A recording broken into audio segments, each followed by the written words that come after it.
할머니, 졸지 말고 눈을 뜨세요. 지금 버스에서 빨리 내리셔야 해요. 어? 뭐라고? 빨리 일어나서 도망가라고요. 나쁜 사람들이 쳐다보고 있잖아요. 흔들리는 버스 안, 꾸벅꾸벅 졸던 저의 귓가에 옆자리 소녀의 다급한 외침이 울려 퍼졌습니다. 잠결에 꿈을 꾼 건가 싶었지만 그 목소리는 너무나 또렷했고 아이의 겁에 질린 모습은 너무나 생생했습니다. 저는 곧장 배를 누르고 미친 듯이 버스에서 뛰쳐내린 후 알게 되었습니다. 소녀의 필사적인 경고는 저를 잔혹한 함정에서 빠져나오게 해줄 유일한 외침이었다는 것을. 안녕하세요. 저는 올해 73이 된 경남의 바닷가 마을에 사는 조명숙이라고 합니다. 자식도 없이 남편을 먼저 보내고 혼자 사는 게 벌써 3년째예요. 외롭긴 했어도 그럭저럭 잘 살고 있다고 생각했는데 어느 날 갑자기 제 평범한 일상이 산산조각 나기 시작했습니다. 믿기지 않는 일들이 연달아 벌어지면서 살아생전 겪어본 적 없는 공포 속으로 빠져들었던 제 이야기 한번 들어봐 주시겠어요? 그날은 잠시 외출했다가 버스를 타고 집에 돌아오는 길이었어요. 오후 2시쯤 되었을 거예요. 저는 27번 버스 뒷좌석에 앉아 창밖을 멍하니 바라보고 있었죠.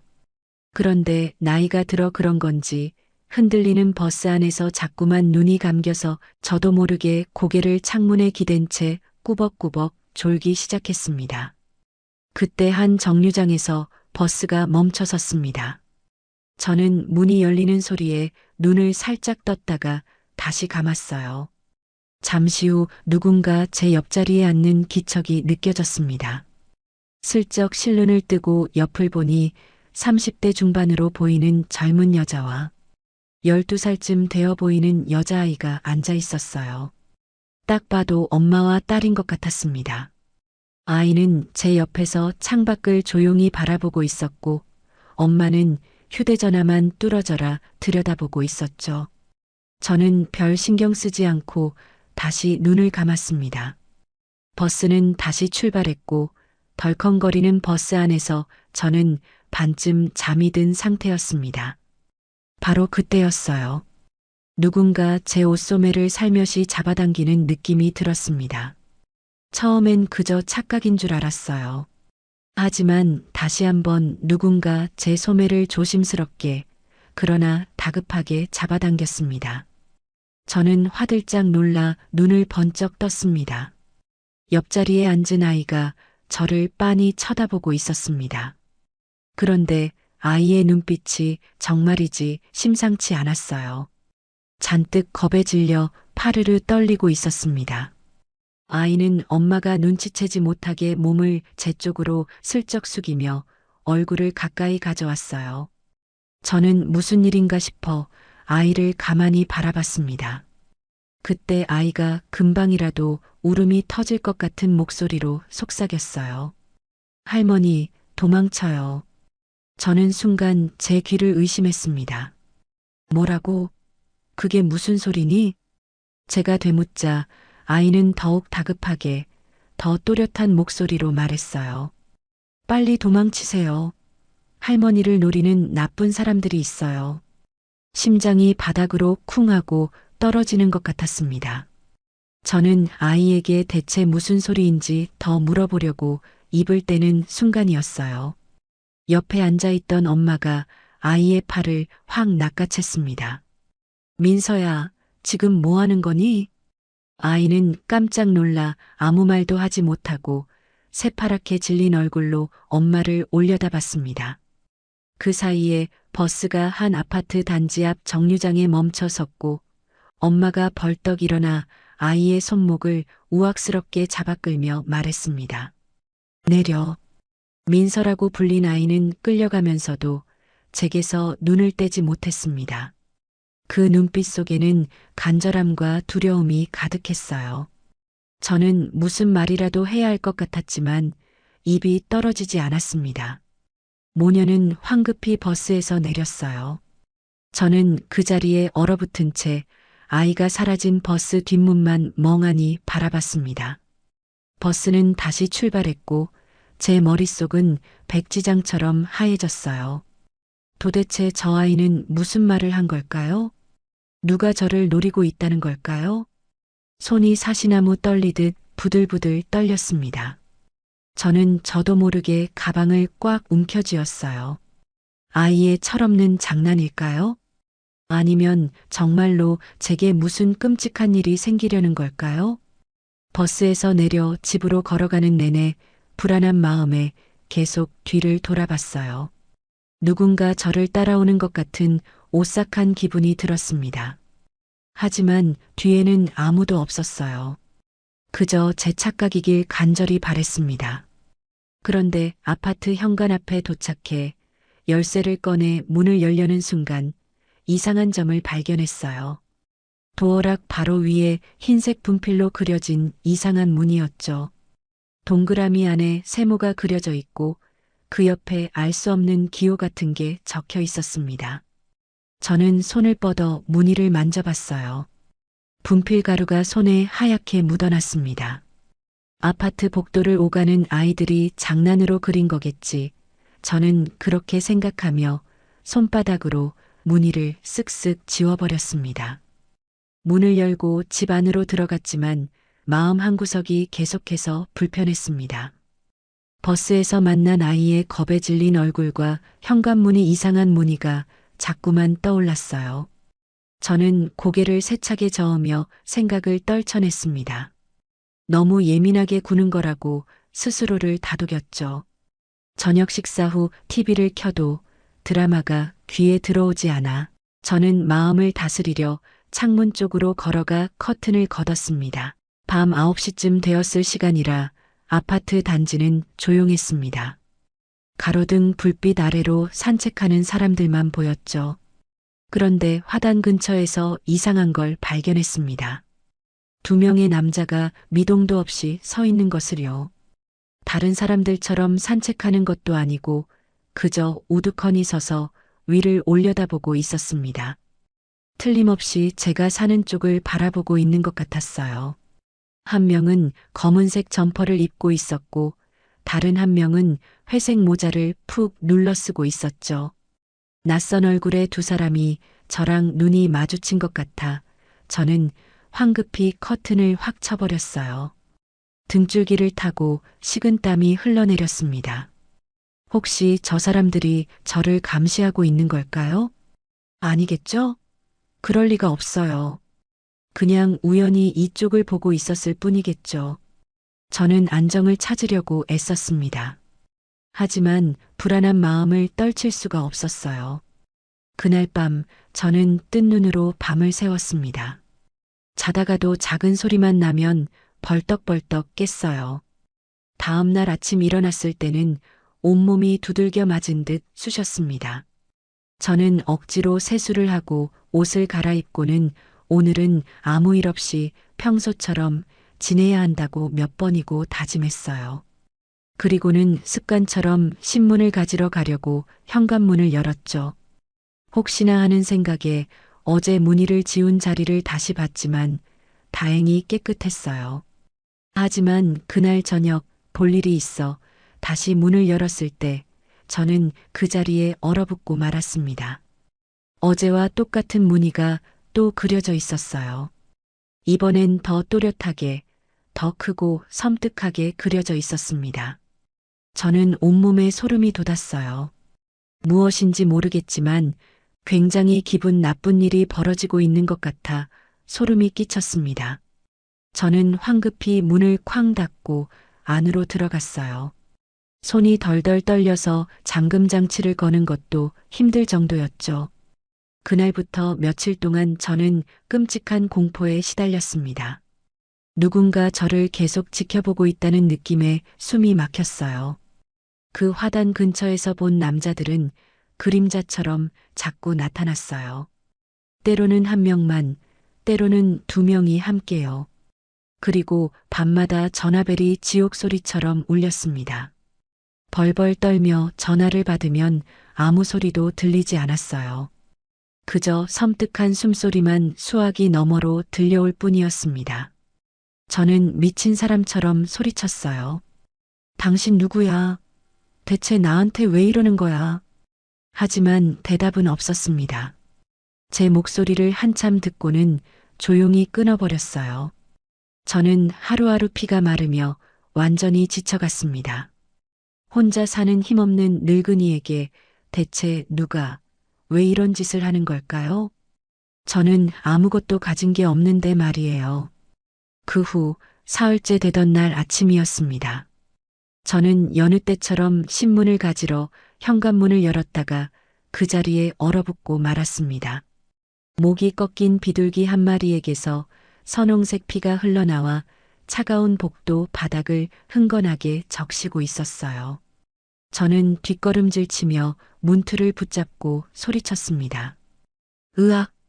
저는 그대로 문을 쾅 닫아버렸습니다. 갈비뼈가 부서질 것처럼 심장이 미친 듯이 뛰기 시작했어요.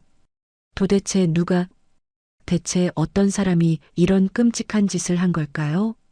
한참을 그 자리에 서서 떨고 있다가 겨우 정신을 차렸습니다. 저는 떨리는 손으로 인터폰을 눌러 경비실에 전화를 걸었습니다. 여보세요, 경비실이죠? 저 2층 110호 사는 조명숙인데요. 지금 당장 좀 올라와 주세요. 제발요. 큰일 났어요. 목소리가 공포에 질려 제대로 말이 나오지 않았습니다. 10분쯤 지나 50대 중반으로 보이는 경비원이 올라왔습니다. 하지만 경비원은 문 앞을 보더니 고개를 갸웃거릴 뿐이었어요. 아이고, 할머니, 놀라셨겠네. 이거 길고양이가 물어다 놓은 것 같은데요. 경비원이 너무나 태연하게 말했습니다. 아니에요. 이건 고양이 짓이 아니에요. 누가 일부러 갖다 놓은 거라고요. 요즘 이상한 일이 계속 일어나고 있어요. 현관문에 이상한 표시도 계속 그려지고 밤마다 장난 전화도 온단 말입니다. 저는 답답하고 억울해서 다급하게 설명했습니다. 경비원이 씁쓸한 미소를 지으며 말했습니다. 할머니, 요즘 동네에 길고양이가 부쩍 늘었어요. 그리고 그 표시는 애들 장난일 겁니다. 너무 걱정 마세요. 아니라니까요. 누가 저를 노리고 있어요. 분명히. 제가 목소리를 높이자 경비원은 난처한 표정을 지었습니다. 그럼 경찰에 한번 신고해 보세요. 제가 해드릴 수 있는 건 딱히 없네요. 경비원은 비둘기 사체를 마지못해 치우고는 그대로 내려가 버렸습니다. 저는 곧바로 경찰서에 전화를 걸었습니다. 1시간쯤 지나 20대 후반으로 보이는 젊은 경찰관 2명이 도착했어요. 어르신, 무슨 일로 신고하셨습니까? 한 명이 무심한 표정으로 물었습니다. 저는 지난 며칠간 겪었던 모든 일을 자세히 설명했습니다. 버스에서 만난 아이의 섬뜩한 경고부터 현관문이 이상한 표시, 밤마다 걸려오는 소리 없는 전화와 저를 감시하는 듯한 남자들, 그리고 오늘 아침의 비둘기까지 하나도 빼놓지 않았죠. 경찰관들은 제 이야기가 끝나자 서로 눈짓을 주고받았습니다. 그 표정에서 제 말을 믿지 않는다는 게 역력히 드러났어요. 어르신, 그래서 누가 어르신을 때렸다거나 돈을 뺏어간 적은 없으시고요? 한 명이 조심스럽게 물었습니다. 갑자기 관련 없는 이야기는 왜 물으시는 건데요? 죽은 비둘기가 문 앞에 놓여 있었다니까요. 이게 얼마나 무서운 일인지 모르시겠어요? 저는 답답한 마음에 소리쳤습니다. 그건 동물 사체 유기라서요. 사람에게 직접적인 위해를 가한 게 아니면 저희가 수사하기가 좀 힘듭니다. 일단 우주변 순찰을 좀 더 자주 돌도록 조치하겠습니다. 경찰관이 교과서를 읽듯 말했습니다. 그럼 제가 다치기라도 해야 움직이시겠다는 뜻인가요? 결국 참았던 울분이 터져 나왔습니다. 죄송합니다. 어르신, 명확한 증거가 없으면 저희도 어쩔 수가 없습니다. 혹시 또 이상한 일이 생기면 그때 다시 연락 주세요. 경찰관들은 그 말만 남기고 돌아갔습니다. 저는 그 자리에 완전히 무너져 내렸습니다. 경비원도 경찰도 그 누구도 제 말을 믿어주지 않았어요. 그저 혼자 사는 늙은 여자가 로망이 들어 헛것을 본다고 생각하는 게 분명했습니다. 저는 집 안에 혼자 앉아 한참을 울었습니다. 남편이 살아있었다면 이런 수모는 겪지 않았을 텐데. 자식도 없고 친척도 멀리 사는 저는 이 세상에 완벽하게 고립되어 있었습니다. 그날 밤에도 어김없이 전화가 걸려왔습니다. 대체 누구세요? 원하는 게 뭐냐고요? 왜 이러는 거예요? 제가 소리쳤지만 수화기 너머에서는 여전히 아무런 대답도 없이 섬뜩한 숨소리만 들려왔습니다. 제발 그만 좀 해요. 저는 결국 울면서 애원하듯 소리쳤고 전화는 뚝 끊어졌습니다. 저는 전화기를 내려놓고 소파에 주저앉았습니다. 이제 어떻게 해야 할까요? 대체 누구에게 이 공포를 이야기해야 할까요? 이틀 뒤 저는 장을 보고 돌아오는 길이었습니다. 무거운 장바구니를 들고 아파트 계단을 오르는데 숨이 턱까지 차올랐죠. 저는 한 층을 오를 때마다 잠시 멈춰서서 가쁜 숨을 골랐습니다. 2층에 거의 도착했을 때 등 뒤에서 다정한 목소리가 들렸습니다. 할머니, 제가 들어드릴까요? 뒤를 돌아보니 2층 백호에 사는 젊은 청년이 서 있었습니다. 아, 형준 청년이구만. 괜찮아. 다 왔는데 뭘. 저는 손을 저으며 말했습니다. 김영준은 30대 초반으로 보이는 아주 반듯한 청년이었어요. 이 아파트로 이사 온 지 반년쯤 되었는데 가끔 복도에서 마주치면 항상 먼저 싹싹하게 인사를 건네곤 했죠. 아니에요. 이리 주세요. 힘들어 보이세요. 형준이가 제 손에서 장바구니를 훌쩍 받아들었습니다. 아이고, 정말 고맙네. 저는 감사한 마음에 형준이를 따라 걸었습니다. 문 앞에 도착해서 제가 도어락 비밀번호를 누르려는데 형준이가 물었습니다. 할머니, 근데 요즘 안색이 너무 안 좋으세요. 어디 편찮으신 곳이라도 있으세요? 저는 순간 망설였지만 이 답답한 마음을 누군가에게라도 털어놓고 싶었습니다. 응, 사실은 요즘 아주 무서운 일이 자꾸 생겨서 말이야. 제가 힘없이 말하자 형준이가 진심으로 걱정스러운 표정을 지었습니다. 네, 무슨 일이요, 할머니? 저는 형준이를 집 안으로 들였습니다. 형준이가 장바구니를 부엌에 내려놓고 거실 소파에 앉았고 저는 따뜻한 차를 끓여 건넸습니다. 사실은 말이야. 저는 지난 일주일간 겪었던 끔찍한 일들을 전부 형준이에게 털어놨습니다. 형준이는 제 이야기를 듣는 내내 한 번도 말을 끊지 않고 진지하게 들어주었습니다. 중간중간 고개를 끄덕이며 제 말에 귀 기울이는 모습이 다른 사람들과는 완전히 달랐어요. 세상에 정말 무서우셨겠어요.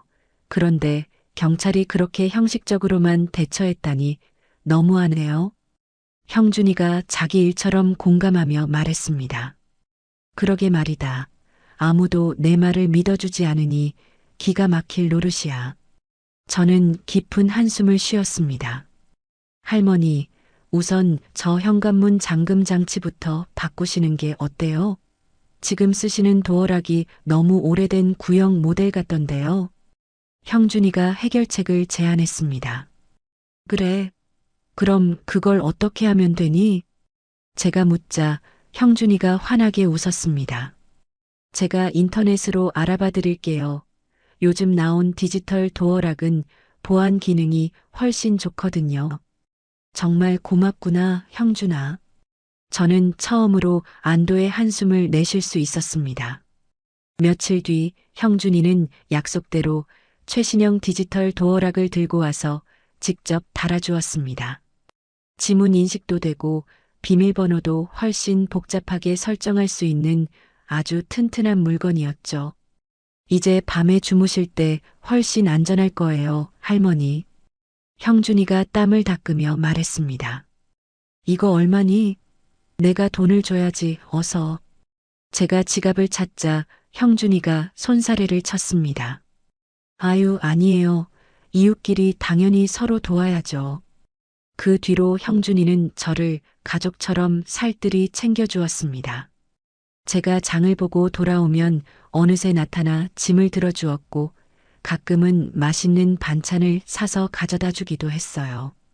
저는 외로운 저에게 아들처럼 다가와 준 형준이가 고마워 점차 의지하게 되었습니다. 어느 날 저녁 형준이가 저녁을 같이 먹자며 맛있는 음식을 들고 찾아왔습니다. 저는 반가운 마음에 형준이를 집 안으로 들였죠. 같이 저녁을 먹으며 이야기를 나누던 중 형준이가 무심코 물었습니다. 할머니, 돌아가신 할아버지는 생전에 무슨 일 하셨어요? 저는 남편 이야기가 나오자 순간 가슴이 먹먹해졌습니다. 우리 영감은 회계사였어. 그리 크지 않은 회사에서 평생을 일했지. 와, 회계사셨구나. 정말 대단하시네요. 형준이가 눈을 반짝이며 말했습니다. 대단할 것까지야. 그냥 성실하게 살다가 정년 퇴직하고 3년 뒤에 세상을 떠났지. 저는 남편 생각에 그만 눈시울이 붉어졌습니다. 혹시 어느 회사에서 일하셨는지 여쭤봐도 될까요? 형준이가 조심스럽게 물었습니다. 글쎄다, 회사 이름이 뭐였더라. 나이가 드니까 이렇게 기억이 가물가물하네. 저는 고개를 저었습니다. 형준이는 더 이상 묻지 않았지만 그날 저는 형준이의 눈빛이 묘하게 반짝이는 것을 느꼈습니다. 그때는 그저 대수롭지 않게 넘겼습니다. 형준이 덕분에 제 마음은 한결 편안해졌습니다. 이제는 밤에 전화가 와도 무섭지 않았고 현관문도 든든했죠. 이 끔찍한 시기에 유일하게 내 편이 되어준 형준이가 있다는 사실만으로도 큰 위안이 되었습니다. 형준이와 남편에 대한 이야기를 나누다 보니 문득 먼저 떠난 남편 생각이 간절해졌습니다. 이제는 남편의 서재를 정리해야겠다는 마음도 들었죠. 3년이라는 시간이 흘렀는데도 차마 그 방에 들어갈 엄두를 내지 못하고 있었거든요. 저는 형준이가 돌아간 후 조심스럽게 남편의 서재로 들어갔습니다. 방 안에는 시간이 멈춘 듯 먼지만이 수북이 쌓여 있었죠. 책상 위에는 남편이 쓰던 돋보기 안경과 만년필이 마치 어제 쓰던 것처럼 그대로 놓여 있었습니다. 저는 금방이라도 터져 나올 것 같은 눈물을 꾹 참으며 굳게 닫혀있던 책장을 열기 시작했습니다. 책장 맨 위 선반을 정리하는데 손때 묻은 낡은 앨범 한 권이 나왔습니다. 뽀얀 먼지를 손으로 털어내고 조심스럽게 앨범을 펼쳤어요. 빛바랜 흑백 사진들이 그 시절의 기억을 품은 채 빼곡히 들어차 있었습니다. 남편의 젊은 시절 모습이 담긴 사진들이었죠. 회사 동료들과 어깨를 나란히 하고 찍은 사진이며 회식 자리에서 거나하게 취해 웃고 있는 사진도 보였습니다. 저는 한 장 한 장 사진을 넘기며 남편과의 추억에 잠겼습니다. 그러다 한 장의 사진 앞에서 제 손이 그대로 멈춰섰습니다. 남편과 몇 명의 남자들이 함께 찍은 단체 사진이었어요. 사진 속 모두가 환하게 웃고 있었는데 그중 한 남자의 얼굴이 유독 제 눈에 들어왔습니다. 50대 중반쯤으로 보이는 듬직한 인상의 남자였어요. 남편 옆에 바싹 붙어 서서 다정하게 어깨동무를 하고 있었죠. 사진 뒷면을 보니 삐뚤빼뚤한 글씨가 적혀 있었습니다. 나의 절친한 동생들과 함께라고요. 최동철. 저는 그 이름을 똑똑히 기억했습니다. 남편이 살아생전 입에 침이 마르도록 칭찬하던 동생이었어요. 자기를 형님이라고 부르며 친형처럼 따랐던 유일한 사람이라고 했었죠. 남편은 가끔 술에 취하면 직업이 형사인 최동철에 대한 이야기를 꺼내곤 했습니다. 동철이는 정말 진짜 백이 사나이야. 나처럼 힘없는 놈에게 무슨 힘든 일이라도 생기면 언제든지 발벗고 도와준다고 했어. 남편은 늘 그렇게 말하며 동생을 자랑스러워했습니다. 저는 사진을 든 채 한참을 생각에 잠겼습니다. 혹시 최 형사님께 도움을 청할 수 있지 않을까요? 모든 사람들이 저를 외면하는 있기에 제 기막힌 이야기를 들어줄 수 있는 분은 그분뿐이라는 확신이 들었습니다. 저는 다급하게 남편의 낡은 수첩들을 뒤지기 시작했습니다. 서랍 가장 깊숙한 곳에서 낡은 주소록 하나를 찾아냈죠. 떨리는 손으로 페이지를 넘기다가 마침내 최동철이라는 이름을 발견했습니다. 그 옆에는 전화번호가 또렷하게 적혀 있었습니다. 저는 떨리는 손으로 전화기를 들고 번호를 눌렀습니다. 가슴이 터질 듯이 뛰었죠. 여보세요? 수화기 너머로 중후한 남자 목소리가 들려왔습니다. 저 혹시 최동철 형사님 되십니까? 저는 조심스럽게 물었습니다. 네, 맞습니다만 누구시죠? 저는 조명숙이라고 합니다. 돌아가신 박인수 씨 아내예요. 제가 말하자 전화기 너머에서 잠시 침묵이 흘렀습니다. 인수 형님 부인이시라고요? 아이고, 이게 얼마만입니까? 정말 오랜만입니다. 최 형사님의 목소리가 금세 반가움으로 물들었습니다. 형사님, 정말 죄송하지만 제가 한번 찾아뵈어도 괜찮을까요? 꼭 상의드릴 일이 있어요. 저는 간곡하게 부탁했습니다. 그럼요, 괜찮고 말고요. 내일 오후에 시간 괜찮으십니까? 최 형사님은 조금의 망설임도 없이 흔쾌히 대답했습니다. 네, 정말 감사합니다. 그럼 내일 찾아뵙겠습니다. 저는 만날 장소와 시간을 정하고 나서야 겨우 안도의 한숨을 내쉬며 전화를 끊었습니다. 드디어 이 지긋지긋한 공포에서 벗어날 수 있을 것 같았어요. 다음 날이 밝았습니다. 저는 아침부터 분주하게 외출 준비를 했죠. 현관문을 나서는데 마침 복도에서 형준이와 마주쳤습니다. 어머, 할머니, 어디 가세요? 곱게 차려입으셨네요. 형준이가 다정하게 물었습니다. 응, 오늘 아주 중요한 약속이 있어서 말이야. 저는 오랜만에 환하게 웃으며 대답했습니다. 중요한 약속이요? 무슨 약속인데요? 형준이가 호기심 가득한 얼굴로 물었습니다. 우리 영감이 살아생전 아주 친하게 지내던 분이 계셨거든. 그분을 좀 만나러 가는 길이야. 저는 아무런 의심 없이 말했습니다. 아, 그러시구나. 어떤 분인데요? 퇴직한 형사님이셔. 최동철이라고. 우리 영감이 친형님처럼 따르던 아주 의리 있는 분이지. 제가 말하는 순간 형준이의 얼굴이 아주 미세하게 굳어지는 것 같았지만 저는 미처 알아채지 못했습니다. 형준이는 금방 다시 평소의 그 선한 얼굴로 웃으며 말했죠. 그러시구나. 그럼 조심히 잘 다녀오세요, 할머니. 그래, 저녁에 보자꾸나. 저는 가벼운 발걸음으로 집을 나섰습니다. 그날 저녁 저는 희망을 안고 집으로 돌아왔습니다. 최 형사님과의 만남은 정말 성공적이었어요. 제 이야기를 처음부터 끝까지 진지하게 들어주셨고 반드시 도와주겠다고 굳게 약속하셨습니다. 내일 다시 만나서 자세한 계획을 세우기로 했죠. 집에 들어와 소파에 앉으니 온몸의 긴장이 풀렸습니다. 그때 초인종이 울렸습니다. 인터폰 화면을 확인하니 형준이의 얼굴이 보였죠. 할머니, 저예요, 형준이. 저는 반가운 마음에 얼른 문을 열어주었습니다.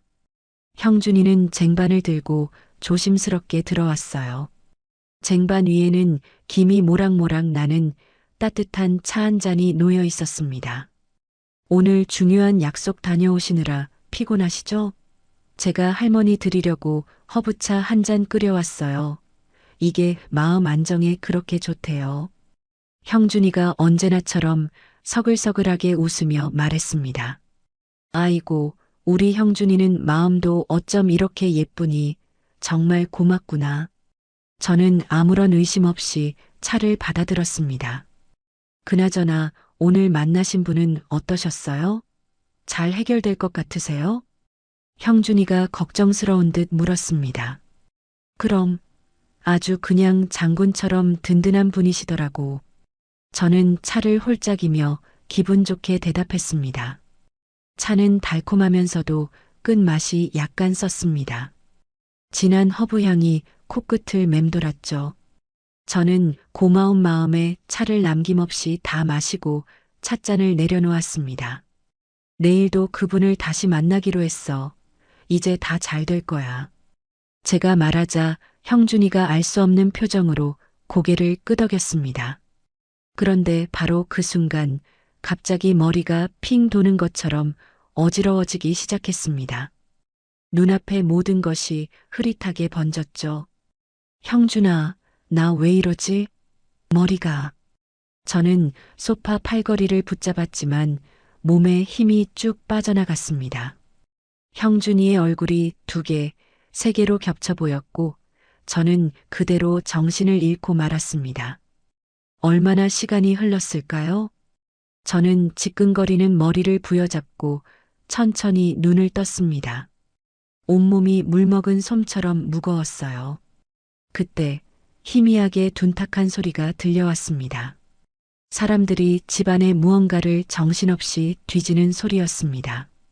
서랍이 거칠게 열리고 닫히는 소리, 물건들이 바닥에 내동댕이 쳐지는 소리가 온 집안을 울렸죠. 저는 간신히 고개를 들었습니다. 눈앞에 펼쳐진 광경은 그야말로 아수라장이었습니다. 책장의 책들은 모두 바닥에 쏟아져 있었고 서랍이란 서랍은 모조리 열려 있었습니다. 그리고 낯선 남자 3명이 제 집안을 마구잡이로 뒤지고 있었어요. 저는 비명을 지르려고 했지만 목에서는 바람 빠지는 소리만 나올 뿐이었습니다. 그때 누군가 제 앞에 섰습니다. 제가 떨리는 눈으로 천천히 고개를 들어 그를 올려다봤습니다. 형준이었습니다. 하지만 제 앞에 서 있는 형준이의 얼굴은 제가 알던 그 얼굴이 아니었습니다. 다정하고 따뜻하던 표정은 온데간데 없이 사라지고 얼음장처럼 차가운 눈빛으로 저를 벌레 보듯 내려다보고 있었습니다. 형준아, 도대체 이게... 저는 믿을 수 없다는 듯 떨리는 목소리로 물었습니다. 형준이가 싸늘하게 입을 열었습니다. 할머니, 장부 어딨어요? 장부? 그게 무슨 소리니? 나는 그런 거 몰라. 저는 도저히 상황을 이해할 수 없었습니다. 시간 없으니까 빨리 말해요. 형준이가 저를 거칠게 다그쳤습니다. 정말이야, 나는 아무것도 몰라. 대체 무슨 소리를 하는 거니? 저는 울먹이며 말했습니다. 형준이가 혀를 차며 옆에 서 있던 남자에게 고개를 돌렸습니다. 계속 찾아봐요, 샅샅이. 남자들은 다시 집안을 뒤지기 시작했고 저는 그 끔찍한 광경을 멍하니 바라볼 수밖에 없었습니다.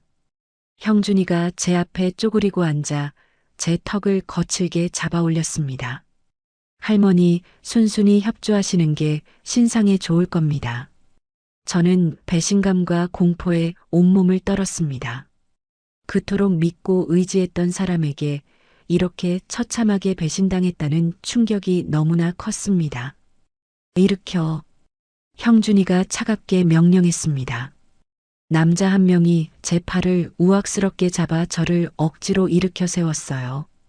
다리에 힘이 풀려 휘청거렸습니다. 나를 어디로 데려가는 거니? 제가 울며 물었지만 아무도 대답하지 않았습니다. 저는 짐짝처럼 질질 끌려나갔습니다.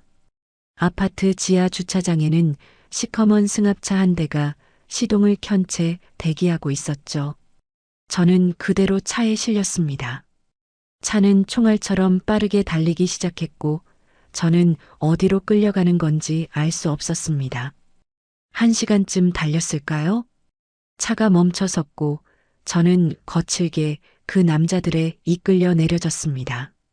제 눈앞에는 새벽의 등불이라는 낯선 간판의 건물이 서 있었어요. 겉보기에는 아주 깨끗하고 현대적인 종교시설 같았습니다. 하지만 그곳을 오가는 사람들의 눈빛은 하나같이 텅 비어 있었어요. 마치 영혼이라도 빼앗긴 사람들처럼요. 저는 힘없이 건물 안으로 끌려 들어갔습니다. 긴 복도를 지나 어느 작은 방으로 던져지듯 들어갔죠.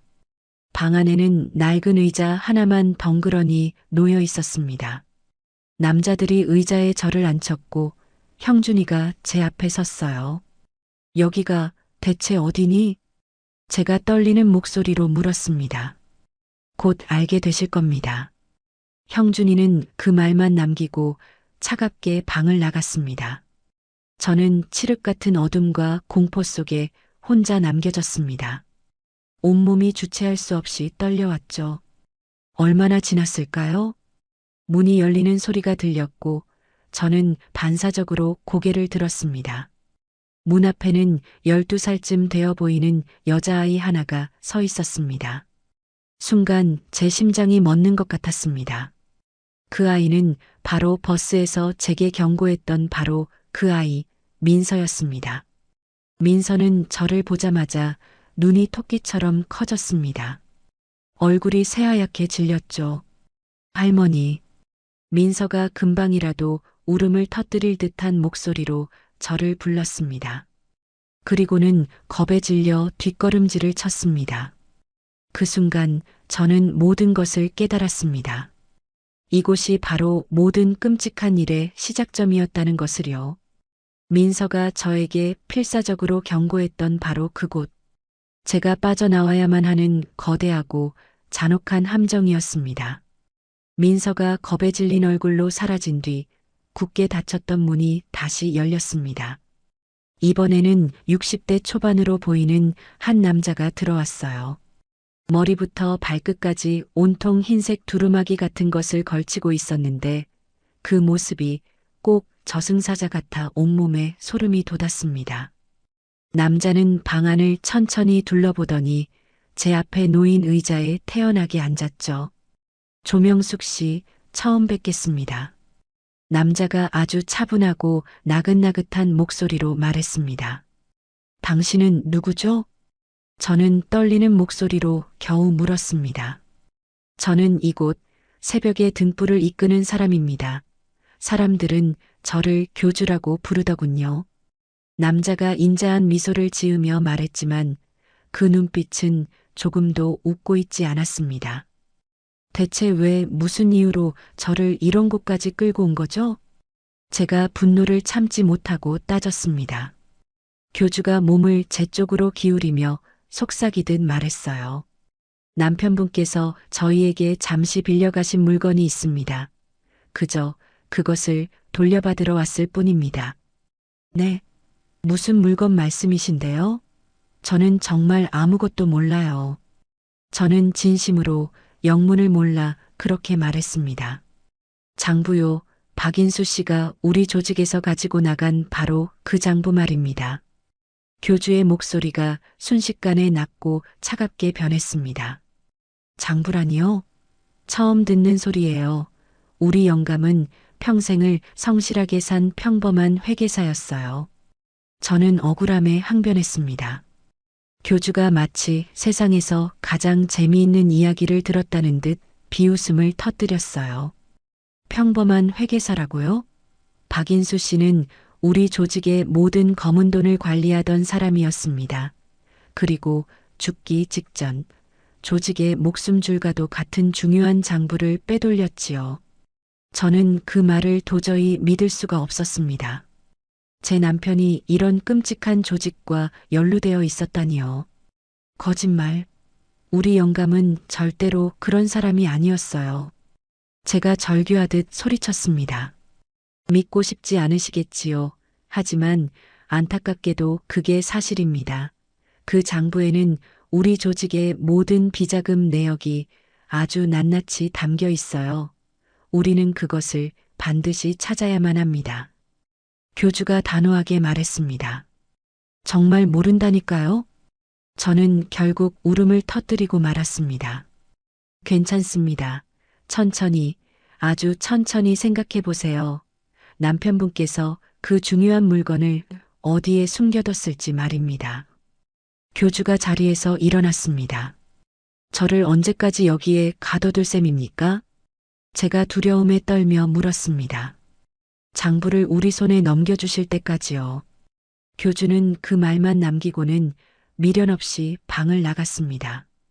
저는 창문 하나 없는 작은 방에 그대로 갇혔습니다. 하루에 3번 굳게 닫힌 문 아래 작은 구멍으로 식사가 들어왔고 화장실에 갈 때만 잠시 밖으로 나갈 수 있었죠. 그렇게 지옥 같은 며칠이 흘렀습니다. 저는 기력도 희망도 모두 잃고 점점 지쳐갔어요. 남편이 정말 그런 끔찍한 일을 저지른 걸까요? 믿고 싶지 않았지만 교주의 말은 거짓말 같지가 않았습니다. 사흘째 되던 날이었습니다. 식사를 가져온 사람이 쟁반을 내려놓고 나가려는데 누군가 복도를 지나가는 모습이 보였습니다. 민서였습니다. 민서는 저를 발견하고는 화들짝 놀라며 고개를 돌렸지만 그 짧은 눈빛에서 저는 무언가를 읽을 수 있었습니다. 민서도 저처럼 이곳에서 벗어나고 싶어 한다는 것을요. 그날 밤 제가 낡은 침대에 지친 몸을 누이고 있을 때 문이 아주 살짝 열리는 소리가 들렸고 저는 반사적으로 고개를 들었습니다. 문틈으로는 작은 손 하나가 보였어요. 민서였습니다. 민서는 겁에 질린 얼굴로 사방을 살피며 조심스럽게 방 안으로 들어왔습니다. 그리고는 제게 다가와 작은 목소리로 속삭였죠. 할머니, 민서야, 네가 어떻게 여길? 제가 말을 채 끝내기도 전에 민서가 제 입에 작은 손가락을 갖다 대며 조용히 하라는 신호를 보냈습니다. 민서는 제 손에 작은 쪽지 하나를 쥐어주고는 뒤도 돌아보지 않고 황급히 방을 빠져나갔습니다. 저는 떨리는 손으로 쪽지를 펼쳤습니다. 복도에서 새어 들어오는 희미한 불빛 아래서 겨우 글씨를 읽을 수 있었죠. 할머니 남편은 이곳 비자금 관리 회계사였어요. 장부를 빼돌리고 도망쳤다고 들었어요. 그리고 얼마 뒤에 사고로 돌아가셨대요. 그 장부에는 이곳의 나쁜 일들이 전부 다 적혀 있대요. 할머니 조심하세요. 저는 쪽지를 읽고 온몸이 부들부들 떨렸습니다. 남편이 정말 이 조직과 깊이 연루되어 있었던 겁니다. 그리고 실제로 그 장부를 빼돌렸다가 목숨까지 잃은 거였어요. 3년 전 남편의 갑작스러운 죽음이 떠올랐습니다. 경찰은 단순 교통사고라고 했지만 어쩌면 그건 사고가 아니었을지도 모릅니다. 저는 증거를 남기지 않기 위해 쪽지를 잘게 찢어 삼켜버렸습니다. 다음 날부터 저는 정신을 차리고 계획을 세우기 시작했습니다. 어떻게든 여기서 빠져나가야만 했어요. 그리고 제 남편의 억울한 죽음과 이 조직의 추악한 진실을 세상에 밝혀야 했습니다. 저는 일부러 몸이 아주 아픈 척 연기하기 시작했습니다. 밥을 거의 먹지 않았고 밤새 마른 기침을 하며 앓는 소리를 냈죠. 저기요, 몸이 너무 안 좋은데 좀 봐주세요. 저는 저를 감시하는 남자에게 애원했습니다. 또 무슨 일입니까? 감시원이 귀찮다는 듯 물었습니다. 가슴이 너무 답답하고 숨을 쉴 수가 없어요. 저는 금방이라도 쓰러질 것처럼 가슴을 쓸어내렸습니다. 감시원이 교주에게 보고를 했는지 이튿날 민서가 약을 가지고 제 방으로 왔습니다. 할머니, 약 드세요. 민서가 약과 물컵을 건네며 말했습니다. 저는 민서의 눈을 가만히 바라봤습니다. 민서가 아무도 모르게 살짝 눈짓을 했죠. 복도에 감시원이 서 있다는 뜻이었습니다. 고맙구나, 얘야. 저는 약을 받아 입에 넣고 삼키는 척 했습니다. 민서가 물컵을 치우면서 제 귀에 대고 아주 작은 목소리로 속삭였어요. 일주일에 한 번 식자재를 실어 나르는 큰 트럭이 와요. 저는 아무도 눈치채지 못하게 고개를 살짝 끄덕였습니다. 그 뒤로 며칠 동안 민서와 저는 감시원의 눈을 피해 조금씩 정보를 주고받았습니다. 민서는 약을 가져올 때마다 중요한 정보를 속삭여 주었죠. 트럭은 매주 목요일 아침 8시쯤에 와요. 식당 뒤쪽 문으로 들어와요. 그때는 경비가 2명뿐이에요. 저는 민서가 알려준 모든 정보들을 머릿속에 똑똑히 새겼습니다. 그날부터 아주 치밀하게 탈출 계획을 세우며 목요일만을 손꼽아 기다렸어요. 민서와 함께 빠져나갈 그날을 말이죠. 드디어 약속된 목요일 아침이 밝았습니다. 저는 동이 트기도 전에 일어나 차가운 물로 세수를 하며 마음을 가다듬었죠. 오늘, 바로 오늘이 이 지옥에서 탈출하는 날이었습니다. 식사 시간을 알리는 종이 울렸고 저는 다른 사람들을 따라 식당으로 향했습니다. 멀리 떨어진 자리에 앉은 민서와 눈이 마주쳤고 우리는 아무도 모르게 서로에게 작은 신호를 보냈습니다. 저는 밥알을 세듯이 숟가락을 깨작거리며 초조하게 시간을 기다렸어요. 그때였습니다. 밖에서 육중한 트럭이 들어서는 소리가 들려왔습니다. 그 소리를 신호탄으로 제 심장이 발밑까지 쿵 하고 떨어지는 것 같았죠.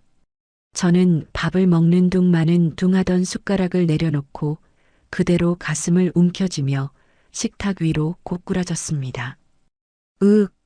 저는 목구멍에서 터져나오는 신음소리를 흘렸습니다. 주변에 앉아있던 사람들이 모두 깜짝 놀라며 자리에서 일어났어요. 할머니가 쓰러지셨어요. 누군가의 다급한 외침에 식당 안이 순식간에 아수라장이 되었습니다. 감시원들이 놀라서 달려왔고 모든 사람들의 시선이 제게로 쏠렸죠. 바로 그 순간 민서가 조용히 자리에서 일어났습니다. 그 누구도 민서의 움직임을 눈치채지 못했어요. 민서는 고양이처럼 살금살금 식당 뒤쪽 문으로 빠져나갔습니다. 할머니, 정신 좀 차려보세요. 할머니. 감시원이 제 어깨를 잡고 거칠게 흔들었습니다. 저는 눈을 지그시 감은 채 가쁜 숨을 몰아쉬는 연기를 계속했죠. 숨이 안 쉬어져요. 이러다 큰일 나겠는데 빨리 병원에 데려가야 할 것 같습니다. 한 감시원이 다른 감시원에게 소리쳤습니다. 젠장, 일단 교주님께 먼저 보고해야 해. 다른 감시원이 허둥지둥 전화를 걸기 시작했습니다. 그 시각 민서는 식당 뒤편으로 달려갔습니다. 마침 트럭 운전기사와 경비원이 식자재를 내리느라 정신이 없었죠. 민서는 그 틈을 타 재빨리 트럭 짐칸 뒤쪽으로 몸을 숨겼습니다. 퀴퀴한 냄새가 나는 야채 상자들 사이에 몸을 웅크린 채 민서는 자기 심장 소리가 밖으로 들릴까봐 두 손으로 입을 막고 기다렸습니다. 식당 안에서는 소동이 계속되고 있었어요. 일단 답답한데 밖으로라도 모시고 나가시죠. 감시원이 저를 부축해 일으켰습니다. 저는 일부러 비틀거리며 감시원의 팔에 온몸을 의지한 채 식당 밖으로 나왔습니다. 마침 트럭이 와 있으니 저 차에 태워서 병원으로 보내는 게 어떻습니까? 한 감시원이 좋은 생각이라는 듯 제안했습니다. 그래, 그게 가장 빠르겠어. 다른 감시원도 다급하게 동의했죠. 저는 속으로 안도의 한숨을 내쉬었습니다. 모든 것이 계획대로 완벽하게 맞아떨어지고 있었습니다. 감시원이 저를 부축해 트럭 쪽으로 걸어갔습니다. 기사 양반, 잠깐만요. 이 할머니가 위급해서 그런데 병원까지 좀 모셔다 줘야겠어요. 감시원이 운전기사에게 다급하게 말했습니다. 네? 갑자기 병원이요? 운전기사가 의아한 표정으로 물었습니다. 묻지 말고 응급 상황이니까 빨리 좀 가주세요. 감시원의 재촉에 저는 트럭 조수석에 올라탈 수 있었습니다. 감시원도 저를 따라 함께 타려다가 무슨 생각이 났는지 잠시 멈칫하고 말했습니다. 아, 잠깐, 나는 따라가면 안 될 것 같은데? 감시원은 교주에게 혼날 것을 걱정하며 망설였습니다. 아유, 괜찮습니다. 제가 잘 모시고 갈 테니 걱정 마세요. 운전기사가 싹싹하게 말해주었습니다. 그럼 병원 도착하는 대로 바로 연락 주세요. 운전기사가 고개를 끄덕였고 마침내 트럭이 출발했습니다. 트럭이 연수원을 벗어나기 위해 서서히 움직이기 시작했죠. 저는 창밖을 내다보며 지옥 같던 연수원이 점점 멀어지는 것을 지켜봤습니다. 그때 운전기사가 미안하다는 듯 제게 말을 걸었습니다.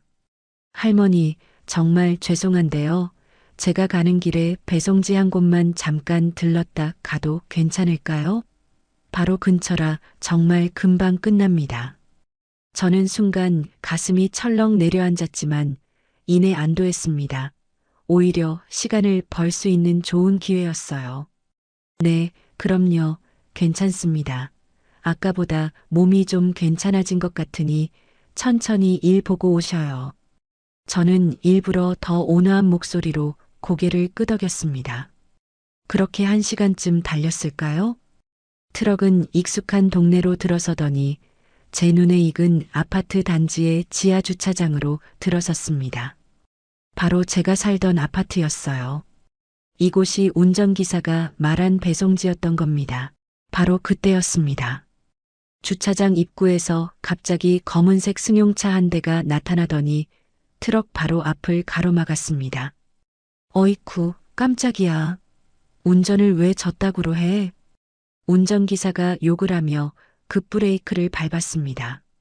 트럭을 가로막은 차에서는 술에 잔뜩 취한 것처럼 보이는 남자가 비틀거리며 내렸죠. 아저씨, 정말 왜 그러세요? 운전을 어떻게 하시는 겁니까? 운전기사가 화를 내며 차에서 내려 남자에게 다가갔습니다. 그 남자는 바로 최 형사님이었습니다. 아이고, 미안합니다. 제가 오늘 실수를 했네요. 술이 웬수지. 사람이 무슨 죄입니까? 한 번만 봐주세요. 최 형사님이 일부러 혀꼬부라진 소리를 내며 시간을 끌었습니다. 운전기사의 시선이 최 형사님에게 완전히 쏠린 바로 그 틈이었습니다. 저는 조수석 문을 소리 없이 열고 내렸습니다. 그리고 트럭 뒤로 돌아가 몰래 짐칸 문을 열었죠. 민서야, 어서 나와. 제가 작은 소리로 속삭였습니다. 민서가 야채 상자 뒤에서 기어 나왔고 우리는 재빨리 트럭에서 내려 주차장 기둥 뒤로 몸을 숨겼습니다. 최 형사님이 우리 쪽을 슬쩍 확인하고는 다시 운전기사와 실랑이를 벌이는 척 연기했습니다. 자, 어서 가자. 저는 민서의 손을 잡고 어두운 주차장을 빠져나왔습니다. 우리는 아파트 비상계단을 통해 위로 올라가기 시작했죠. 숨을 헐떡이며 계단을 오르는데 그동안의 긴장이 풀려 다리가 후들거렸습니다. 할머니, 괜찮으세요? 민서가 걱정스럽게 물었습니다. 괜찮아. 조금만 더 힘내자. 저는 민서의 작은 손을 더욱 꽉 잡았습니다.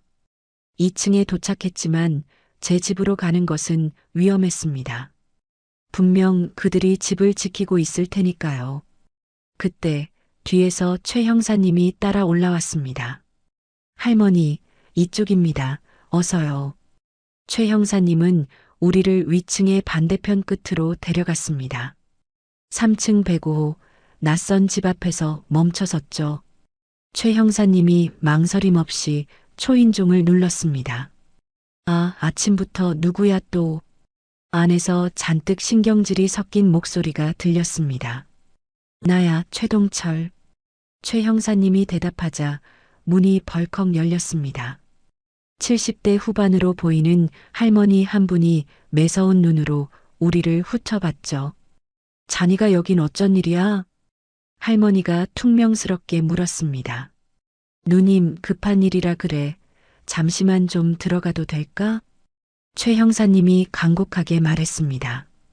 싫어. 나는 귀찮은 일에 엮이기 싫으니 어서 가보라고. 할머니가 매정하게 문을 닫으려 했습니다. 누님, 제발 부탁이야. 이 아이라도 좀 숨겨줘. 최 형사님이 민서를 앞으로 내밀었습니다. 민서는 겁에 질린 얼굴로 할머니를 올려다봤고 그 순간 할머니의 표정이 조금 누그러졌습니다. 에이, 정말 하는 수 없지. 빨리 들어와. 할머니가 깊은 한숨을 쉬며 문을 활짝 열었습니다. 우리는 서둘러 할머니의 집 안으로 들어갔습니다. 문이 닫히는 순간 저는 온몸에 힘이 풀려 주저앉을 뻔했죠. 최 형사님이 할머니에게 간단히 상황을 설명하자 할머니는 인상을 찌푸리며 투덜댔습니다. 참나, 별 골치 아픈 일에 다 말려들었네. 늙은이가. 미안해. 누님, 하지만 예전에 누님 아들 사건 때 내가 도와줬잖아. 이번 한 번만 갚는 셈 쳐. 최 형사님의 말에 할머니가 입술을 삐죽거리며 말했습니다. 알았어. 알았다고. 대신 딱 며칠만이야. 그날 밤 저는 최 형사님과 거실에 마주 앉아 그간의 이야기를 들었습니다. 제가 약속 장소에 나타나지 않자 저를 찾기 위해 김영준의 정체부터 연수원까지 전부 알아냈다고 했죠. 저는 감사한 마음에 눈물을 흘렸습니다. 그때 문득 남편이 숨겨둔 장부가 떠올랐습니다. 형사님, 장부를 찾아야만 해요. 우리 영감이 숨겨둔 그 조직의 비리 장부요. 저는 민서에게 들었던 이야기를 전부 털어놓았습니다. 그 장부가 어디 있는지 혹시 짐작 가는 곳이라도 있으십니까? 최 형사님의 눈이 빛났습니다. 저는 남편이 어디에 그 중요한 것을 숨겨뒀을지 필사적으로 생각했습니다. 그때 번개처럼 한 가지가 떠올랐습니다. 뻐꾸기 시계. 우리 영감이 유독 아끼던 낡은 뻐꾸기 시계가 있어요. 거실벽에 걸려 있는데 자기가 죽어도 절대 버리지 말라고 신신당부했었어요. 저는 확신에 차서 말했습니다. 그렇다면 그 안에 있을 가능성이 높겠군요. 하지만 지금 댁에 들어가는 건 최 형사님이 걱정스럽게 말했지만 저는 단호했습니다. 방법이 있어요. 이렇게 하면 어떨까요? 다음 날 아침 최 형사님과 할머니는 저의 제안대로 먼저 1층 공동현관 앞으로 내려가 일부러 큰 소리로 다투는 척 연기를 시작했습니다. 이 양반이 돌았나? 분명히 어젯밤에 내 귀한 화분을 깼잖아. 내가 언제 그랬다고 그래? 두 분의 실감나는 연기에 복도에 있던 사람들의 시선이 모두 쏠렸고 제 집 앞을 지키던 감시원들도 무슨 일인가 싶어 1층으로 내려갔습니다. 바로 그 틈을 타 저는 비상계단을 통해 2층으로 올라갔습니다. 심장이 터질 것 같았죠. 저는 제 집 현관문 앞에서 떨리는 손으로 비밀번호를 눌렀습니다. 다행히 문이 열렸고 저는 난장판이 된 집 안으로 들어갔습니다. 저는 서둘러 거실로 가 의자를 밟고 올라가서 뻐꾸기 시계를 벽에서 내렸습니다. 시계 뒷면에 작은 덮개를 열자 그 안에 비닐에 쌓인 두툼한 공책 하나가 들어 있었습니다. 찾았다. 저는 장부를 품에 안고 황급히 할머니의 집으로 돌아왔습니다. 최 형사님이 장부를 받아 펼쳐보더니 만족스럽게 말했죠. 이거예요. 이걸로 저놈들 전부 끝낼 수 있겠어요. 최 형사님은 곧바로 믿을 수 있는 언론사 기자와 검사에게 연락을 취했습니다. 그날 저녁 그들이 할머니의 집으로 찾아왔고 저는 그들에게 모든 진실을 털어놓고 장부를 넘겼습니다. 다음 날 아침 우리는 텔레비전 앞에 모여 앉았습니다. 아침 뉴스가 시작되었고 앵커의 다급한 목소리가 들려왔습니다. 속보입니다. 사이비 종교단체 새벽의 등불에 대한 대대적인 압수수색이 시작되었습니다. 화면에는 경찰들이 연수원 건물로 들이닥치는 모습과 함께 교주를 비롯한 핵심 인물들이 수갑을 찬 채 끌려 나오는 모습이 생생하게 보도되었습니다. 저는 옆에 앉은 민서의 손을 꽉 잡았습니다. 민서야, 이제 다 끝났어. 제가 말하자 민서가 제 품에 안겨 참았던 울음을 터뜨렸습니다.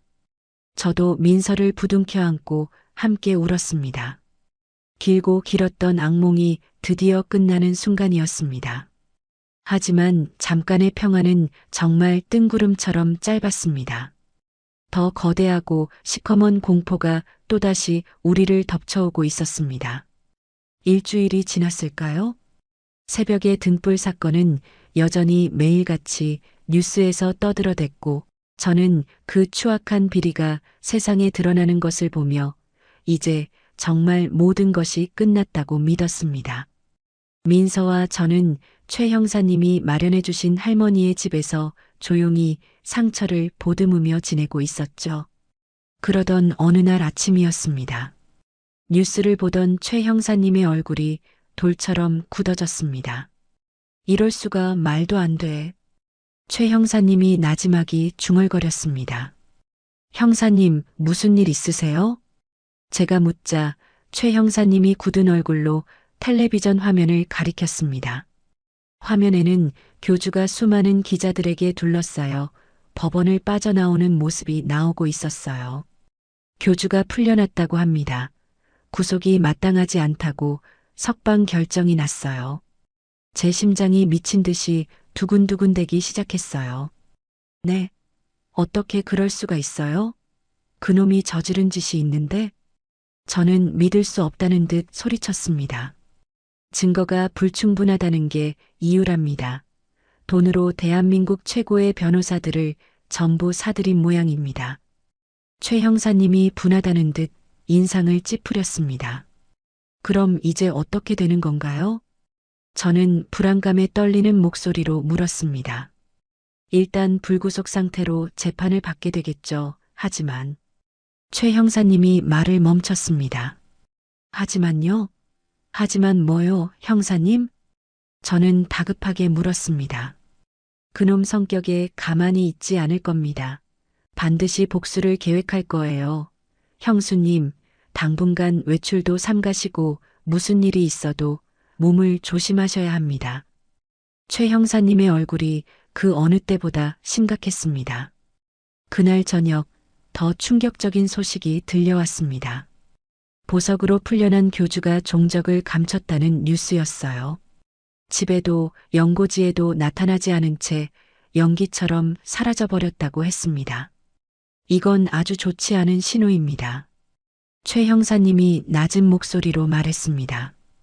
단순히 도망친 게 아닐까요? 제가 물었지만 최 형사님은 고개를 저었습니다. 아닙니다. 이건 무언가 끔찍한 일을 계획하고 있다는 뜻입니다.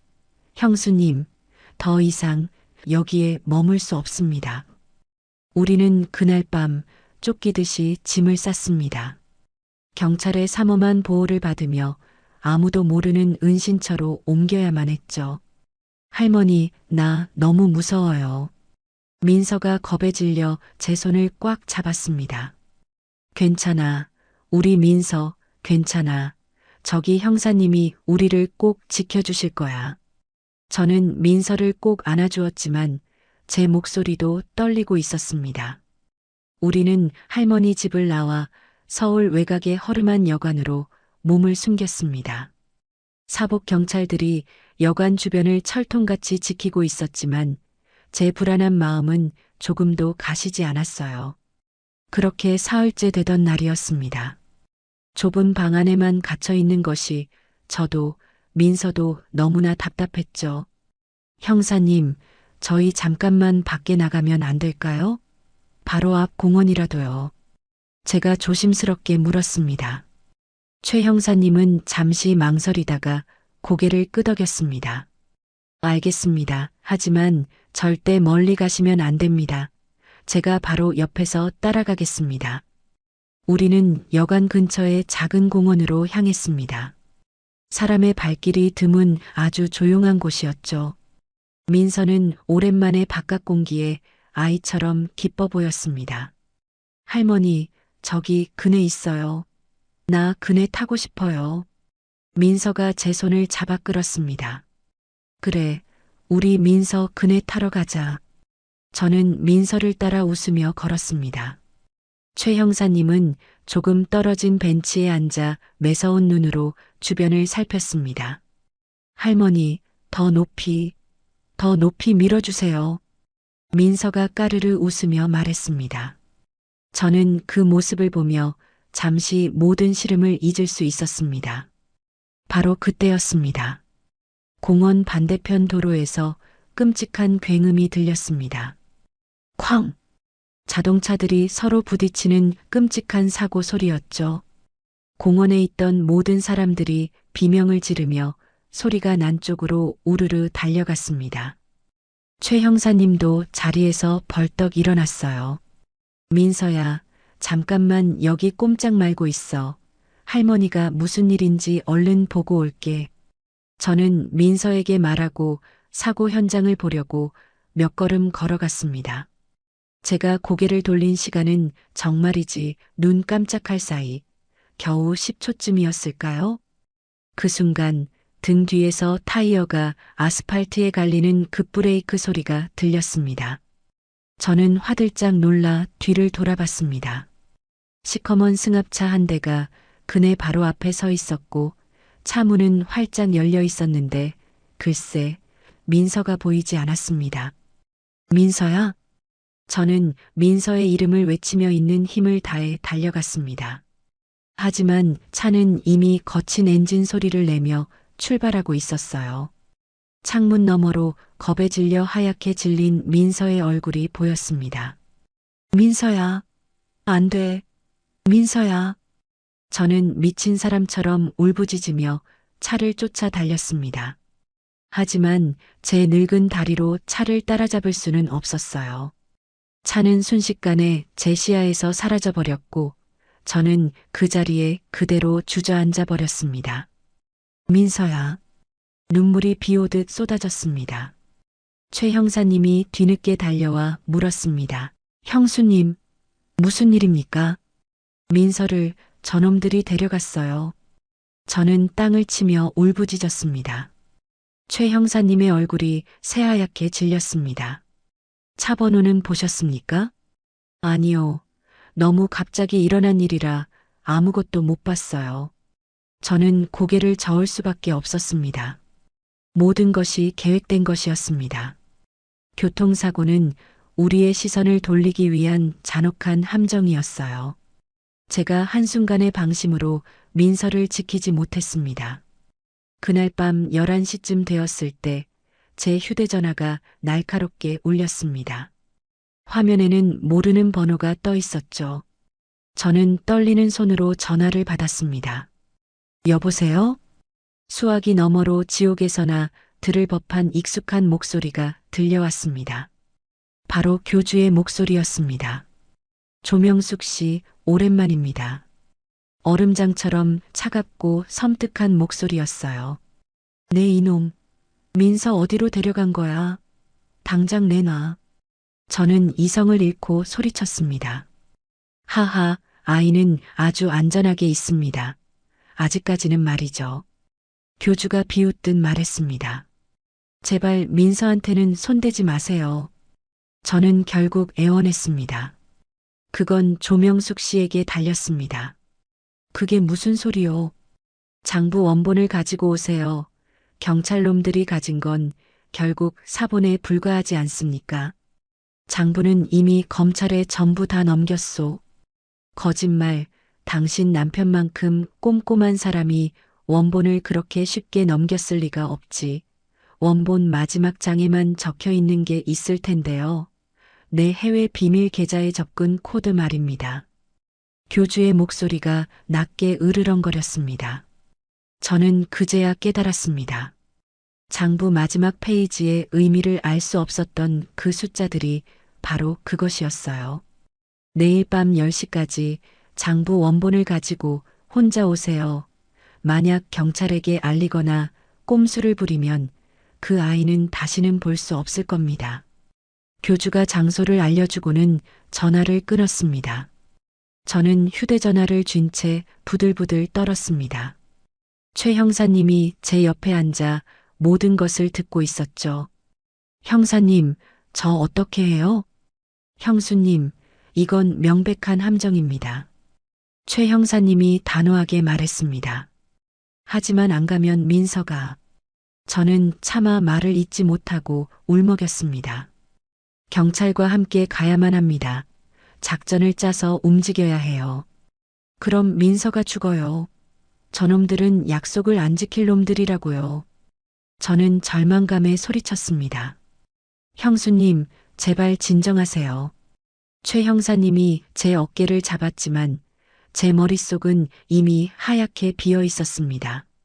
민서를 구하려면 저 혼자 불구덩이 속으로 뛰어들어야만 했습니다.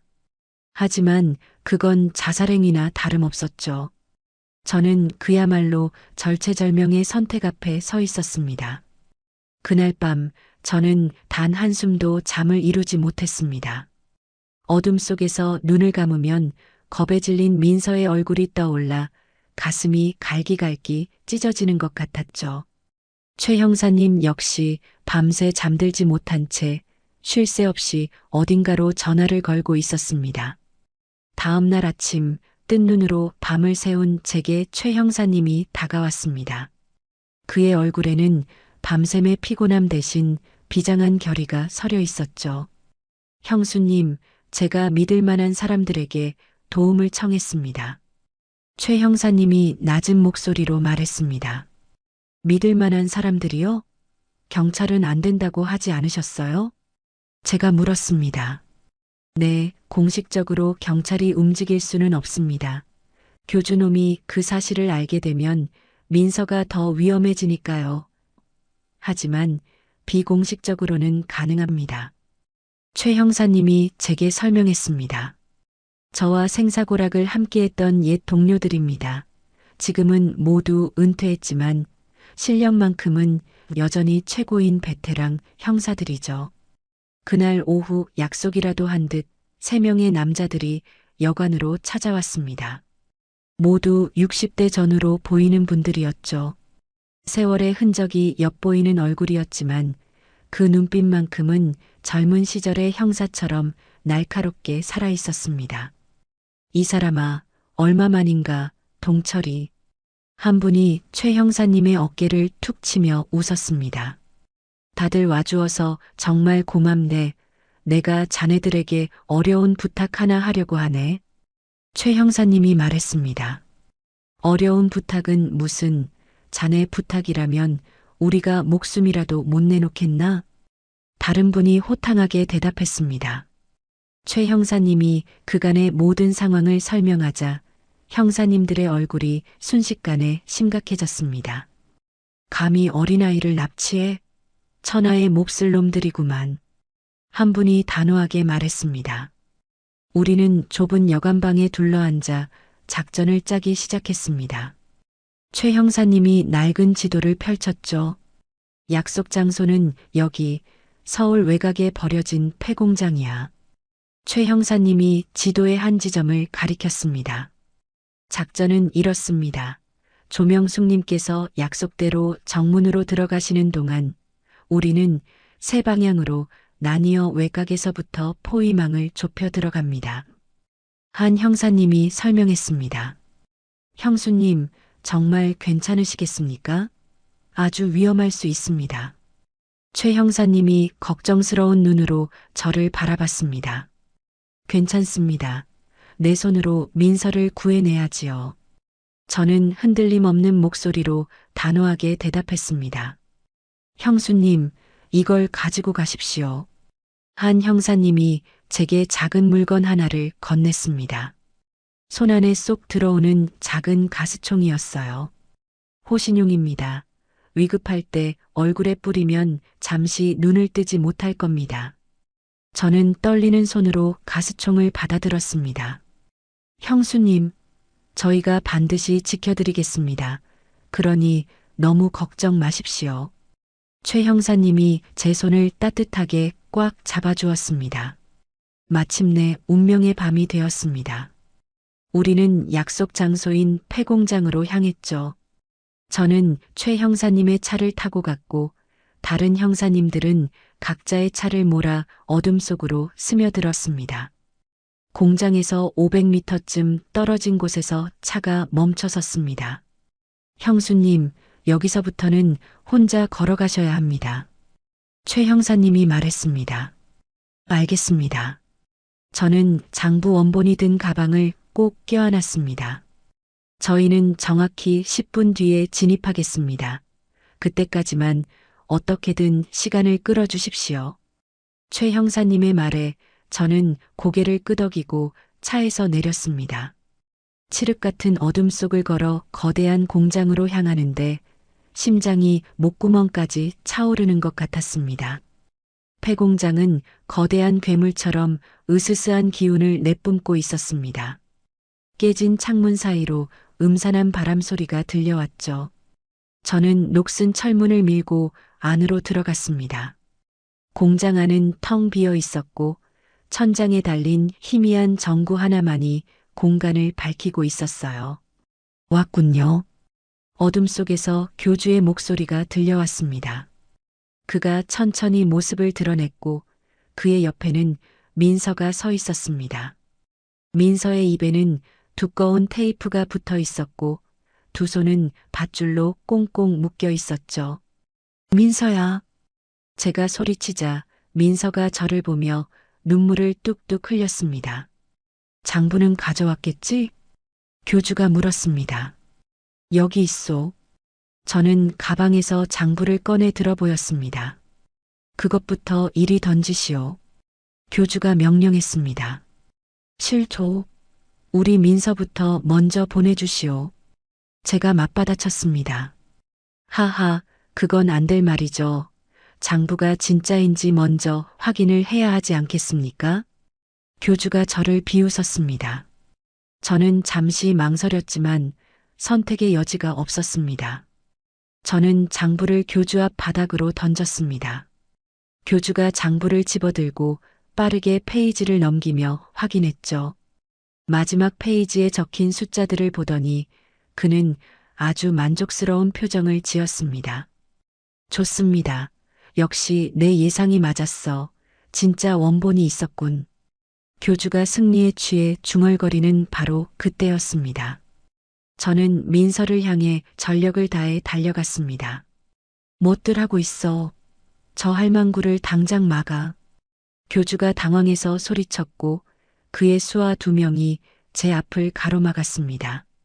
이놈들, 썩 비키지 못해? 저는 품 안에서 가스총을 꺼내 사내들의 얼굴에 망설임 없이 뿌렸습니다. 으악! 수하들이 비명을 지르며 눈을 감싸쥐고 비틀거렸죠. 저는 그 틈을 타 민서에게 달려가 입에 붙은 테이프부터 거칠게 떼어냈습니다. 할머니, 민서가 울음을 터뜨렸습니다. 괜찮아, 민서야. 이제 다 괜찮아. 저는 민서의 손을 묶은 끈을 다급하게 풀기 시작했습니다. 이 교활한 늙은이가. 교주가 분노에 차 저를 향해 달려왔습니다. 저는 교주의 얼굴에도 가차없이 가스를 뿌렸죠. 교주가 비명을 지르며 뒤로 물러서는 바로 그 순간이었습니다. 쾅! 거대한 철문이 와르르 열리는 소리가 났습니다. 꼼짝 마라. 모두 손들어. 최 형사님의 우렁찬 목소리가 공장 안에 울려 퍼졌습니다. 최 형사님과 동료 형사님들이 일제히 공장 안으로 진입했죠. 교주의 수하들이 저항하며 격렬한 몸싸움이 벌어졌습니다. 저는 민서를 제 품에 꽉 껴안고 구석으로 피했습니다. 눈 감아, 민서야. 아무것도 보지 마. 노련한 형사님들은 순식간에 수하들을 제압했고 하나둘씩 바닥에 쓰러졌습니다. 교주는 마지막까지 발악하며 민서를 다시 붙잡으려고 했죠. 안 돼. 저는 민서를 등 뒤로 밀어냈습니다. 최 형사님이 교주에게 달려들어 둘은 격렬하게 몸싸움을 벌였습니다. 니놈의 악행은 이제 여기서 끝이야. 최 형사님이 교주를 바닥에 거칠게 쓰러뜨렸습니다. 다른 형사님이 달려와 교주의 팔을 뒤로 꺾었고 마침내 그의 손목에 차가운 수갑이 채워졌습니다. 딸깍 하는 소리가 유난히 크게 들렸습니다. 형수님, 이제 진짜 다 끝났습니다. 최 형사님이 거친 숨을 몰아쉬며 말했습니다. 저는 그제야 민서를 품에 꼭 껴안았습니다. 민서가 제 품에서 목 놓아 울부짖었고 저도 함께 울면서 민서를 토닥였습니다. 괜찮아, 민서야. 이제 정말 괜찮아. 얼마 뒤 경찰들이 도착해 교주와 수아들을 모두 연행해 갔습니다. 이번에는 절대 빠져나가지 못할 겁니다. 납치죄에 살인 미수까지 추가됐으니까요. 최 형사님이 단호하게 말했습니다. 한 달 뒤 마침내 재판이 열렸습니다. 교주는 무기징역을 선고를 받게 되었어요. 납치, 살인 미수, 사기, 횡령 등 그의 죄목은 끝이 없었습니다. 저는 방청석에 앉아 민서의 손을 꽉 잡고 판결이 내려지는 순간을 지켜봤습니다. 피고인을 무기징역에 처한다. 판사의 엄숙한 목소리가 법정에 울려 퍼졌습니다. 저는 그제야 안도의 한숨을 내쉬었습니다. 길고 길었던 악몽이 정말로 완벽하게 끝났습니다. 법정을 나오며 민서가 제게 물었습니다. 할머니, 이제 우리 정말 괜찮은 거죠? 그럼 우리 민서, 이제 우리는 아주 평화롭게 살 수 있어. 저는 민서의 머리를 다정하게 쓰다듬었습니다. 오랜만에 올려다본 하늘은 눈이 시리도록 푸르렀고 제 마음도 더없이 평온했습니다. 재판이 끝나고 일주일쯤 지났을 때였습니다. 저는 형준이와 그 일당들이 헤집어 놓았던 제 집으로 다시 돌아왔어요. 최 형사님과 이웃 할머니께서 도와주신 덕분에 집은 말끔하게 정리되었지만 끔찍했던 그날의 기억은 여전히 집안 곳곳에 얼룩처럼 남아 있었습니다. 민서는 아동보호시설에 임시로 머물고 있었고 저는 그런 민서를 하루도 빼놓지 않고 매일같이 찾아갔습니다. 그러던 어느 날 사회복지사가 저를 따로 조용한 상담실로 불렀습니다. 할머님, 민서에 대해 드릴 말씀이 있습니다. 복지사가 아주 조심스럽게 입을 열었습니다. 네, 혹시 민서한테 무슨 일이라도 있나요? 제 목소리가 저도 모르게 떨려 나왔습니다. 그게 민서 어머님 말입니다. 복지사의 말에 저는 잠시 긴장했습니다. 버스에서 본 이후로 연수원의 그 아수라장 속에서도 민서의 어머니를 본 기억이 없었기 때문입니다. 민서 역시 그곳을 나온 뒤로 단 한 번도 엄마 이야기를 꺼낸 적이 없었죠. 민서 어머니는 어떻게 되셨나요? 혹시 그 연수원에서 무사히 구출되셨나요? 저는 희망을 품고 물었습니다. 하지만 복지사는 어두운 얼굴로 고개를 저었습니다. 안타깝게도 민서 어머니께서는 연수원에서 탈출을 시도하시다가 그만 계단에서 떨어지는 사고를 당하셨다고 합니다. 제 가슴이 서늘하게 내려앉았습니다. 그럼 지금은 병원에라도 계신 건가요? 사고 당시에 머리를 아주 심하게 다치셨어요. 그 당시에 바로 병원으로 옮겨서 계속 치료를 받으셨는데 복지사가 울먹거리는 표정을 지으며 차마 말을 잇지 못했어요. 그래서 어떻게 되신 건데요? 저는 떨리는 목소리로 겨우 물었습니다. 한 달 전에 끝내 돌아가셨습니다. 뇌출혈 합병증으로 조용히 눈을 감으셨다고 해요. 복지사가 조용히 말했습니다. 저는 한동안 아무 말도 잇지 못했습니다. 민서는 혹시 이 사실을 알고 있나요? 제가 물었습니다. 네, 민서가 병원에 면회를 갔었다고 들었습니다. 어머님께서 돌아가시기 며칠 전에요. 마지막 인사는 나눈 것 같습니다. 복지사의 대답에 저는 가슴이 미어졌습니다. 그래서 민서가 그토록 엄마 이야기를 꺼내지 않았던 거였어요. 그 작은 가슴에 엄마를 잃은 슬픔을 혼자 꾹꾹 눌러 담고 있었던 겁니다. 그 어린 것이 혼자서 엄마의 마지막을 지켜봤을 걸 생각하니 마음이 무너져 내리는 것 같았습니다. 그럼 이제 민서는 앞으로 어떻게 되는 걸까요? 제가 간신히 입을 떼고 물어보자 복지사가 힘겹게 대답했습니다. 현재로서는 보호자가 없는 상황입니다. 연락이 닿는 친척도 없고요. 아무래도 절차에 따라 보육원으로 가야 할 것 같습니다. 선생님, 그건 안 됩니다. 저는 저도 모르게 단호한 목소리로 말했습니다. 네, 할머님? 복지사가 놀란 눈으로 저를 바라봤습니다. 제가 민서를 키울 수 있게 해주세요. 제가 이 지우의 법적 보호자가 되고 싶습니다. 저는 복지사의 손을 잡고 간절하게 말했습니다. 할머님, 그게 결코 쉬운 일이 아닙니다. 연세도 있으시고 혼자 아이를 키우는 건. 복지사가 걱정스러운 얼굴로 저를 만류했습니다. 제가 얼마나 정정한데요. 제가 아니면 이 세상에 기댈 곳 하나 없는 아이가 되잖아요. 제 남은 인생 전부를 걸어서라도 민서만큼은 제가 지키겠습니다. 제발 허락해 주세요. 저는 애원했습니다. 최 형사님도 제 옆에서 힘을 보태주셨습니다. 제가 보증을 서겠습니다. 이분은 누구보다 강한 분이십니다. 충분히 민서를 훌륭하게 돌볼 수 있어요. 여러 복잡한 절차를 거쳐 마침내 저는 민서의 법적 후견인이 될 수 있었습니다. 법원에서 최종 허가가 나던 날 저는 민서를 품에 꽉 껴안았습니다. 민서야, 이제 우리 진짜 가족이야. 할머니가 이제 네 엄마나 다름없어. 할머니, 정말이요? 정말 우리가 가족이에요? 민서가 눈물을 글썽이며 물었습니다. 그럼 이제 할머니가 평생 우리 민서를 지켜줄게. 약속할게. 저는 민서의 머리를 다정하게 쓰다듬었습니다. 우리는 아픈 기억이 너무나 많이 남아있는 이 동네를 떠나기로 했습니다.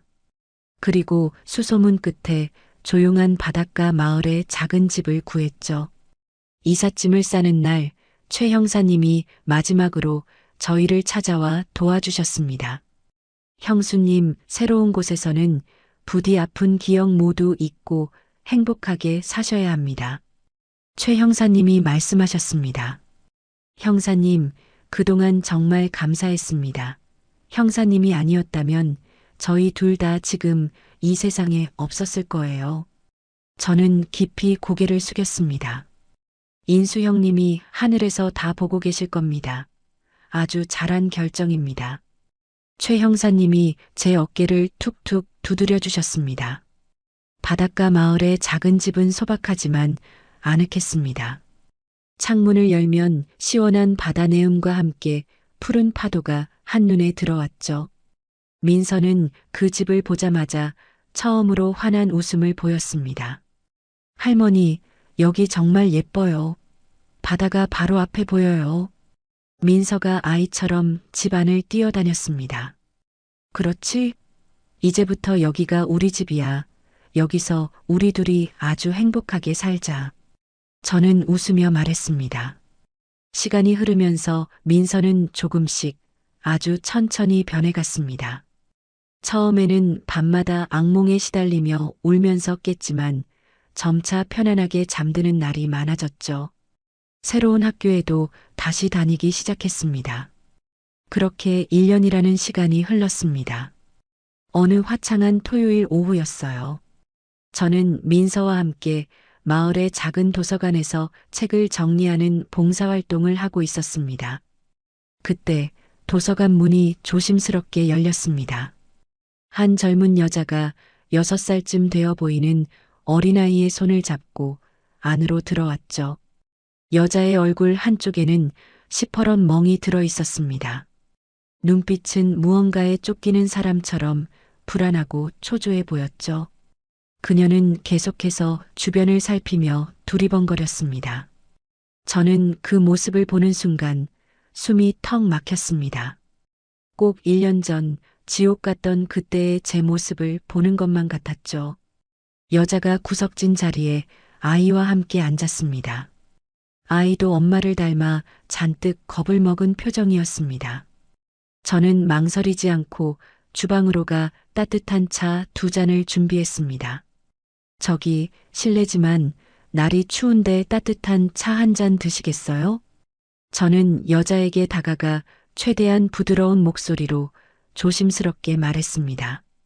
여자가 깜짝 놀라며 저를 올려다봤습니다. 아, 네, 감사합니다. 저는 여자 옆에 조용히 앉았습니다. 혹시 무슨 힘든 일이라도 있으세요? 제가 혹시나 도와드릴 수 있을지도 모르겠네요. 제 말에 여자의 눈에서 참았던 눈물이 왈칵 흘러내렸습니다. 아니에요, 저는 괜찮아요. 아무 말도 안 하셔도 괜찮아요. 그냥 천천히 여기에 기대서 잠시 쉬세요. 저는 아무것도 묻지 않고 여자의 떨리는 손을 가만히 잡아주었습니다. 여자는 제 온기에 조금씩 마음을 열고 자신의 이야기를 꺼내기 시작했습니다. 남편의 끔찍한 폭력, 그리고 도망치고 싶지만 갈 곳이 없다는 절망적인 이야기였죠. 저는 여자의 이야기를 끝까지 들어준 뒤 곧바로 최 형사님께 전화를 걸었습니다. 최 형사님은 제 이야기를 듣고 곧바로 관련 기관에 연락을 취해 도움을 주셨죠. 걱정 마세요. 이제 안전할 겁니다. 제가 장담해요. 제가 여자에게 말했습니다. 할머니, 정말 감사합니다. 정말 감사합니다. 여자가 울먹이며 제게 몇 번이고 고개를 숙였습니다. 그때 민서가 제 옆으로 다가왔습니다. 할머니, 저 동생한테 그림책 읽어줘도 돼요? 그럼 우리 민서 착하네. 어서 가서 읽어주렴. 저는 민서의 머리를 쓰다듬었습니다. 민서는 여자의 아이에게 다가가 그림책을 펼쳤고 곧 2아이가 함께 웃는 소리가 들려왔습니다. 저는 창밖을 내다봤습니다. 따스한 가을 햇살이 도서관 안을 환하게 비추고 있었죠. 1년 전 저 역시 버스에서 만난 민서의 용기와 최 형사님의 도움으로 이 지독한 악몽에서 벗어날 수 있었습니다. 이제는 제가 그 선의를 다른 누군가에게 전해줄 차례였습니다. 민서가 저를 보며 햇살처럼 환하게 웃었습니다. 저도 민서를 보며 마주 웃어주었죠. 우리는 피 한 방울 섞이지 않았지만 그 누구보다 서로를 아끼고 사랑하는 진짜 가족이 되었습니다. 끔찍했던 기억들은 서서히 파도에 씻겨나가고 그 자리에는 따뜻하고 소중한 추억들이 차곡차곡 쌓여가고 있었습니다. 이제 정말 괜찮았습니다. 우리의 새로운 삶은 이제 막 시작되고 있었으니까요. 여러분, 긴 이야기 끝까지 들어주셔서 정말 감사합니다. 저는 70이 넘은 나이에 상상도 못했던 일들을 겪었어요.